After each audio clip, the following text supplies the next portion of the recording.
नमस्कार मित्रों, स्वागत है आपका हमारे YouTube चैनल धर्मशास्त्र में। तो मित्रों, जैसे कि आप जानते हैं कि हम इस चैनल के माध्यम से धर्म से संबंधित जानकारियां लाते रहते हैं। तो आज हम जानेंगे कि भगवान को पुष्प और फूल किस विधि से चढ़ाएं, किस प्रकार से चढ़ाने चाहिए, इस पर आज हम चर्चा करेंगे। तो कई लोगों ने पूछा कि जब हम भगवान को फूल चढ़ाएं, फल चढ़ाएं तो किस प्रकार से चढ़ाना चाहिए। तो हमारे शास्त्रों में बहुत सुंदर बात कही है कि पत्रम वा यदिवा पुष्पम फलम नैष्टा अधोमुखम यया उत्पन्नम तथा देयम बिल्वपत्रम अधोमुखम। कि कोई भी फल जिस प्रकार से पेड़ पर लगा रहता है उसी प्रकार से भगवान को चढ़ाना चाहिए। फूल भी जिस प्रकार से पेड़ पर लगा रहता है उसी प्रकार से भगवान को अर्पण करना चाहिए। कई लोग पुष्प को उल्टा करके चढ़ा देते हैं, फल को उल्टा करके चढ़ा देते हैं। तो फल जैसे पेड़ पर लगता है उसी प्रकार से भगवान को अर्पण करना है, पुष्प भी उसी प्रकार से भगवान को अर्पण करना है।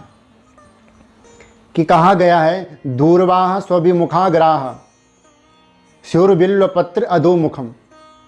दूर्वा और तुलसी का मुख अपनी तरफ करके चढ़ाना चाहिए और बिल्वपत्र का अधोमुख, बिल्वपत्र को उल्टा करके चढ़ाया जाता है। तो ये तो हमने जान लिया किस प्रकार से चढ़ाएं। अब किन किन उंगलियों से चढ़ाएं, अब ये देखिए। हमारे शास्त्रों में कहा गया है कि मध्यमा अनामिका अंगुष्ठा पुष्पम संग्रिय पूजयेत। जब हम भगवान को पुष्प चढ़ाएं तो मृग मुद्रा बनाकर चढ़ाएं। मध्यमा, अनामिका और अंगुष्ठ, उस प्रकार से भगवान को पुष्प अर्पण करें। जैसे हम मृग मुद्रा में यज्ञ करते हैं, छोटे बच्चे को खाना खिलाते हैं तो वो भी मृग मुद्रा में होती है। मृग मुद्रा में तर्जनी और कनिष्ठिका वर्जित है। अब जब हम पुष्प को उतारते हैं, पूजा करने के बाद जब हम वहाँ साफ सफाई करते हैं तो पुष्प कैसे उतारें। कालिका पुराण में कहा गया है अंगुष्ठा तर्जनीभ्याम तो निर्माल्यम मपनोदयेत। कि जब हम पुष्प को उतारें तो कैसे, बोले अंगूठे का और तर्जनी उंगली से पुष्प को 2 उंगलियों से उतारना चाहिए। तो ये हमने जाने कैसे पुष्प को उतारना चाहिए, कैसे पुष्प को चढ़ाना चाहिए।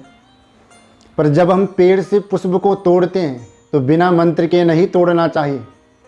हमारे शास्त्रों में कहा गया है बिना मंत्र के पुष्प तोड़ना, फल तोड़ना, तुलसी दल तोड़ना, बिल्वपत्र तोड़ना वर्जित माना गया है।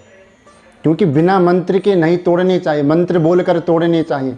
तो जब भी आप पुष्प तोड़ें पूजा के लिए तो ये मंत्र अवश्य बोलें कि मानुषोकम कुरु स्वत्वम स्थान त्यागम क्षमा कुरु देवता पूजनार्थाय प्रार्थयामि वनस्पते। और ये मंत्र बोल करके जब आप पहला पुष्प तोड़ें तो ओम वरुणाय नमः, इस मंत्र का उच्चारण करें। जब आप दूसरा पुष्प तोड़ें तो ओम व्योमाय नमः, इस मंत्र का आप उच्चारण करें। जब आप तीसरा पुष्प तोड़ें तो ओम पृथिव्यै नमः, इस मंत्र का आप उच्चारण करें।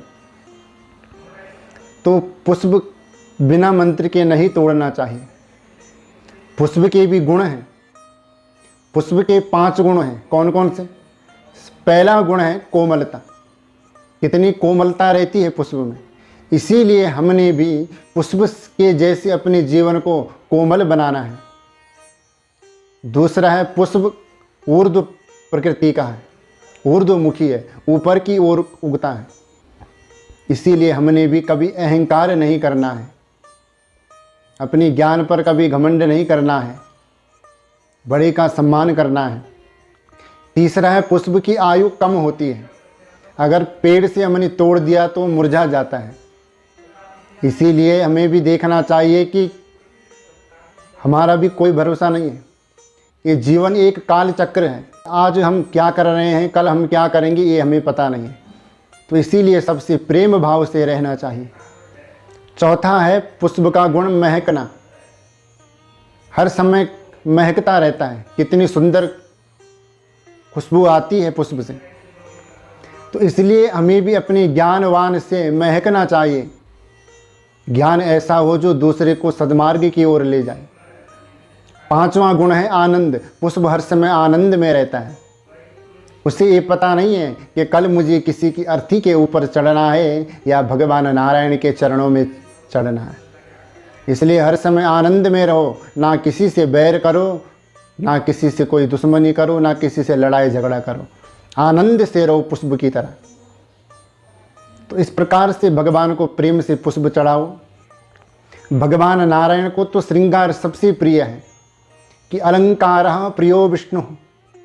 भगवान को तो पुष्पों से जितना हो सके श्रृंगार करो भगवान का।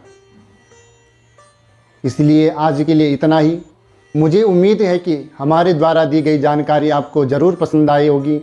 हमारे द्वारा दी गई जानकारी आपको पसंद आए तो हमारे चैनल को सब्सक्राइब करें, शेयर करें, लाइक करें। तब तक के लिए जय जय श्री राधे श्याम।